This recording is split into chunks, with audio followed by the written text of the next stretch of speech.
آپ کے بازو سے خون نکل رہا ہے۔ ایلے نے اس کا ہاتھ تھاما، جبکہ دوسری طرف جیکسن ہنری پر تاؤ کھا رہا تھا۔ ہنری، مجھے یہ لڑکی یہاں نہیں چاہیے، جیکسن انگلی اٹھا کر بولا۔ لیکن مجھے تو یہیں چاہیے۔ ہنری پلٹا۔ جیکسن ضبط سے اسے دیکھنے لگا، جبکہ وہ لڑکی ایک لمحے کے لیے چمکی تھی ہنری کی بات پر، اور اس کے بعد وہ مطمئن ہو گئی۔ جبکہ جیکسن ایلے کو ایک طرف کرتا ہنری کے سامنے آ گیا۔ کون ہے یہ؟ وہ بڑھ کر بولا۔ پتا نہیں، لیکن ہنری، میں اپنے گھر میں دشمنوں کو اکٹھا نہیں کروں گا۔ I want this girl، Henry بولا تو جیکسن نفی میں سر ہلانے لگا۔ اسے اس لڑکی سے کچھ خاص خطرہ نہیں تھا، لیکن وہ کسی کی بھیجی گئی ہو سکتی تھی، شاید آرتھر کی۔ لیکن ہنری کے آگے وہ خاموش ہو گیا، کیونکہ اس کے بھائی کو یقیناً ایک رات کے لیے وہ لڑکی چاہیے تھی، اور ایلے کو وہیں چھوڑ کر وہ اس کے پاس سے گزر گیا۔ ہنری نے اس لڑکی کے آگے فرسٹ ایڈ باکس کیا۔ جیکسن کا چھرا اس کے پاؤں پر پڑا گرا کٹ لگا چکا تھا۔ مجھے ضرورت نہیں ہے اس کی، فرسٹ ایڈ باکس کو دور دھکیلتے ہوئے بنائی۔ ہنری ہلکا سا مسکرایا۔ یہاں ایک ہی دماغ خراب ہے، اور وہ اس کمرے میں ہے۔ دیکھو، میری جانو بھی باہر بیٹھی ہے، صرف تمہاری وجہ سے۔ اب سیدھی طرح بتاؤ، کون ہو تم؟ اس نے کہتے ہوئے منہ لٹکائے بیٹھی ایلے کو دیکھا، اور پھر اس کی ٹانگ پکڑ کے اسے بینڈیج کرنے لگا۔ کہا نا تم سب کی موت ہو، وہ بڑکی۔ تمہارے باپ کو مار دیا کیا میرے بھائی نے، جو ایسے مچل رہی ہو؟ وانگ تو باتا بولا، جبکہ بیلا نے گھوڑ کر اس کی سیم دیکھا۔ میں تم لوگوں کی جان لینے ہی آئی ہوں، وہ ہنری کو دانت پیس کر دیکھتی بولی۔ خیر، یہ تو ممکن نہیں۔ اینی ویز، میرا نام ہنری ہے، وہ مسکرایا۔ وہ سفید چہرے والی لڑکی ہنری کے دل میں اتری تھی۔ معلوم نہیں، ایک رات کے لیے یہاں پھر، اور وہ ایلے ہے، اور ہم دونوں اس گھر کے معصوم اور شریف بچے ہیں۔ ہنری کی بات پر ایلے مسکرا دی۔ ہنری، جیکسن سے کہو نا دروازہ کھولے، منہ بھسوڑ کر بولی۔ بے وفا ظالم لڑکی، تمہیں آخر سے محبت ہو ہی گئی، میرے ہوتے ہوئے، مجھ جیسے ہینڈسم بندے کے ہوتے ہوئے تم اس کی یاد آ رہی ہے؟ وہ بولا تو بیلا نے بیزاریے سے ان دونوں کو دیکھا۔ لیکن یہ اچھا بھی تھا، وہ جو کام کرنے آئی تھی اس میں آسانی ہوگی، اسے آرتھر نے یہاں بھیجا تھا، اور یہ جو کچھ بھی ہوا اس کے پلان کا حصہ تھا۔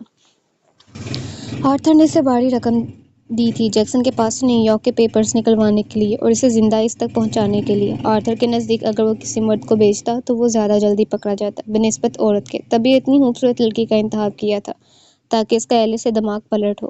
بیلا اپنے ٹارگٹ پر تھی۔ وہ دونوں بول رہے تھے، لیکن بیلا کی نگاہ اس بند دروازے پر تھی۔ جیکسن نے سگریٹ ایش ٹرے میں بجائی، اور کمرے کا دروازہ جیسے ہی کھولا تو وہ دونوں شاید مووی دیکھتے دیکھتے سو گئے تھے۔ ایلے ہنری کے سینے سے لیٹی ہوئی تھی، شاید وہ جیکسن کو تصور کر رہی تھی، لیکن ان دونوں کے نزدیک آیا جیکسن، اور ایک نسوانی آواز پر پلٹ کر دیکھنے لگا۔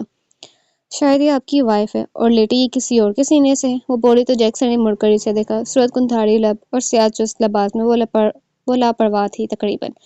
جیکسن نے ایلے کی جانب دیکھا اور ہاتھ بڑھا کر اسے اٹھا لیا۔ ایلے نے آنکھیں کھولی، جیکسن کو دیکھا اور اس کے چہرے کو دونوں ہاتھوں سے تھام کر اس کے گال پر پیار کیا، اور اس کی گردن میں بازو حائل کیے وہ پھر سے سو گئی۔ جیکسن نے بیلا کی صورت ضرور دیکھی، لیکن جواب کوئی نہیں دیا، اور وہ دوبارہ وہاں سے چلا گیا۔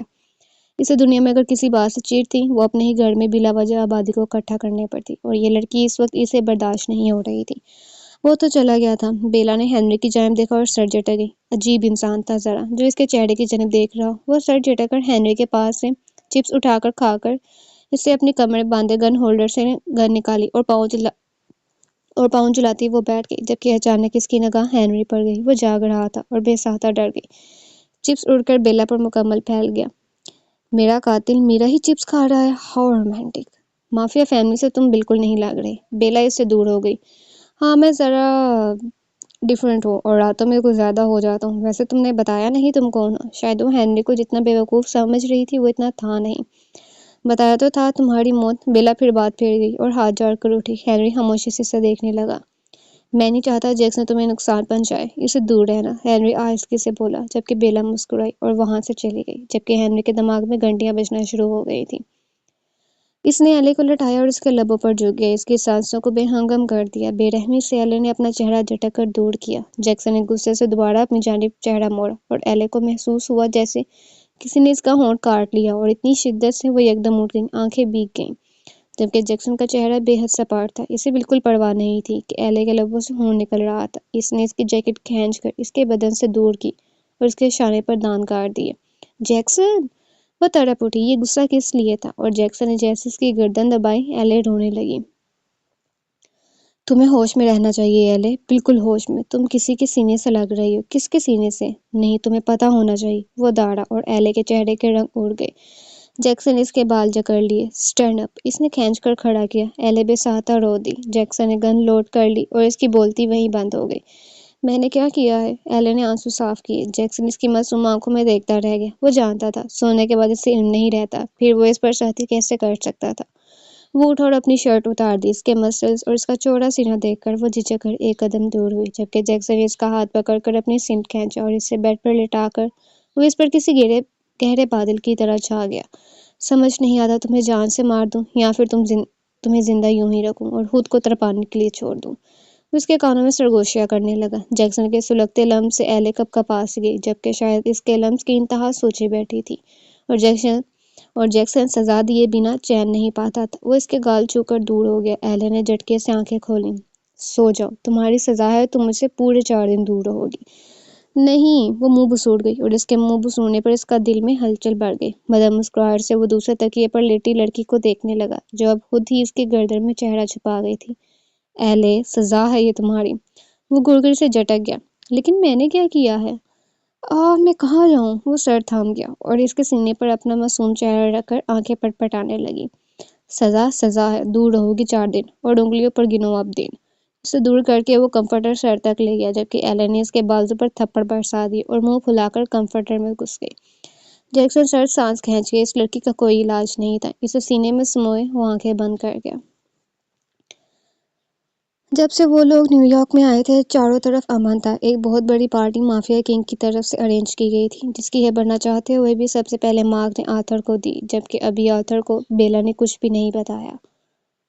آرتھر، امیلیا اور جولین نیو یارک میں کسی پوشیدہ جگہ پر تھے، جہاں جیکسن انہیں ڈھونڈ تو سکتا تھا، لیکن فی الحال اس کے سر پر جیت کا نشہ سوار تھا، اور آرتھر چاہتا تھا اس کے سر پر ایسا نشہ سوار ہو کہ وہ کوئی غلطی کرے۔ وہ تینوں پارکر کی موت کے بعد صرف جیکسن اور ایلے کو ختم کرنا چاہتے تھے، لیکن آرتھر کو تو ایلے زندہ سلامت چاہیے تھی، بالکل اسی شان سے جس شان سے وہ جیکسن کے پاس تھی۔ اور ایک بار ایلے اس کے چنگل میں پھنس تو جاتی، اگر انہیں نیو یارک کی گلیوں میں اس نے جیکسن کو کتا بنا کر نہ دوڑا دیا تو آرتھر نام نہیں تھا۔ وہ فی الحال چیئر پر جھولتا گہری سوچ میں تھا، اور اس نے فون رکھ دیا تھا۔ مارک نہایت بے وقوف انسان تھا، صرف مافیا کی گدی کے لیے وہ اپنے بھائی کی مخالفت کرنے چلا تھا، اسے مارک سے کوئی لینا دینا نہیں تھا۔ اچانک کمرے میں روزی آئی تو آرتھر نے پلٹ کر اس کی جانب دیکھا۔ وہ کافی فریش تھی۔ آج کل آرتھر صرف روزی کے ساتھ پایا جاتا تھا، اور روزی اس بات پر بے حد خوش تھی۔ وہ اٹھلا کر اس نے نزدیک آنے لگی کہ آرتھر نے دراز میں موجود گن اٹھائی اور 2 فائر کی۔ ایک نسوانی چیخ بلند ہوئی اور پھر چاروں جانب خاموشی چھا گئی۔ اس نے اس کے سینے میں ایک گولی ماری اور ایک پیٹ سے کچھ نیچے، اور اس کے بعد ٹیبل پر بندوق پھینک کر وہ روزی کے ہلکے ہلکے جھٹکے کھاتے وجود کو دیکھنے لگا۔ یوں ہی بے رحمی سے جیکسن لوگوں کو مار دیتا تھا۔ آج اسے اندازہ ہوا تھا بے رحم ہونا کتنا تسکین دہ ہے، اور بے رحم صرف اور صرف ایلے کے لیے ہونا چاہتا تھا۔ اس نے اپنے گارڈز کو آواز دی اور روزی کے تڑپتے مچلتے وجود کو ایک ٹھوکر ماری۔ اسے اٹھاؤ اور جیکسن کے گھر کے سامنے پھینک دو، اس نے کہا، اور گارڈ حیرانگی سے دیکھ رہا تھا۔ یہ آرتھر کا پہلا قتل تھا۔ نہ ہی وہ لوگوں کو قتل کرنے میں انٹرسٹ تھا، اور نہ ہی اس نے کبھی ایسا کیا تھا، لیکن وہ اس حسین اتفاق سے کیسے بچا ہوا تھا۔ وہ خود حیران تھا۔ روزی کو مارنے کی اس کے سینے میں لحاظ پر کو بھی شرمندگی نہیں تھی۔ یہ خون صاف کرو، وہ چلایا، ایسے جیسے بس یہ گندگی ہو، اور اس نے صاف کرا دی۔ تبھی وہاں امیلیا بھی آ گئی، اور اس نے حیران کن نظروں سے روزی کے اب بھی جھٹکے لیتے آخری سانس بھرتے وجود کو دیکھا، اور پھر آرتھر کی جانب، جس نے سگریٹ منہ میں دبا لیا اور گہرا کش فضا میں چھوڑا۔ کیوں مارا تم نے اسے؟ وہ نہ چاہتے ہوئے بھی سوال کر بیٹھی۔ ایلے کی یاد آ رہی تھی۔ وہ سکون سے بولا، آرتھر تم پاگل ہو گئے ہو، اچھی بلی لڑکی مار دی۔ امیلیا کو نہ جانے کیوں اس کے ارادے خوفزدہ کر رہے تھے۔ وہ اس کے چہرے پر مدھم مسکراہٹ دیکھ کر ایک افسردہ سا سانس بحال کر گئی۔ پارکر کے مرنے کے بعد وہ تھوڑا بہت اداس رہنے لگی تھی، لیکن یہ سب عام تھا۔ نیو یارک کی دنیا میں رہتے وہ زیادہ عرصہ اداس رہ ہی نہیں سکتی تھی۔ میں تم سے کہنے آئی تھی، یہ نینی کا بھی کوئی علاج کرو، زہر لگتی ہے یہ مجھے، لیکن تم اسے زبردستی یہاں پر لے آئے ہو۔ امیلیا بولی تو اس نے سنجیدگی سے اس کی طرف دیکھا۔ وہ یہیں رہے گی، وقت آنے پر کام آئے گی، اور مجھے اس کے ساتھ آپ لوگوں کی کوئی بھی سختی نہیں چاہیے۔ جس طرح وہ کام کرتی تھی، اسے آزاد چھوڑو، ویسے ہی۔ وہ دو ٹوک کہہ کر وہاں سے باہر نکل گیا۔ روزی کو تو مار دیا تھا، لیکن وہ باہری راتیں کیسے گزرتی جنہیں ایلے کی یاد میں وہ کاٹنے لگا تھا، جبکہ اس نے ایلے کے ساتھ ایک لمحہ بھی ایسا نہیں گزارا تھا۔ مگر کیوں؟ وہ لڑکی اس کے اعصابوں پر سوار ہو گئی تھی۔ اس کے ذہن کی سکرین پر ایک پکی یاد کی طرح نقش ہو گئی تھی۔ پھر جیکسن سے اپنی بے عزتی کے بدلے وہ گاڑی میں بیٹھا نیو یارک کی ہوا میں اس کی سانسوں کو محسوس کرتا نفرت سے دھواں چھوڑ رہا تھا، اور اس نے موبائل اٹھا کر بیلا کو کال ملا لی۔ بیلا ایک خوبصورت لڑکی تھی، وقت گزاری کے لیے بری نہیں تھی، روزی سے تو کہیں زیادہ خوبصورت اور حسین تھی۔ اس کی کال پر دوسری طرف کال پک نہ ہوئی تو وہ سر جھٹک گیا۔ اس وقت وہ کسی اہم کام سے جا رہا تھا اور اس وقت کسی کی ضرورت بھی محسوس نہیں ہوئی تھی، اور پھر جیسے ہی ہوتی اس کے دماغ میں بیلا پھنس چکی تھی۔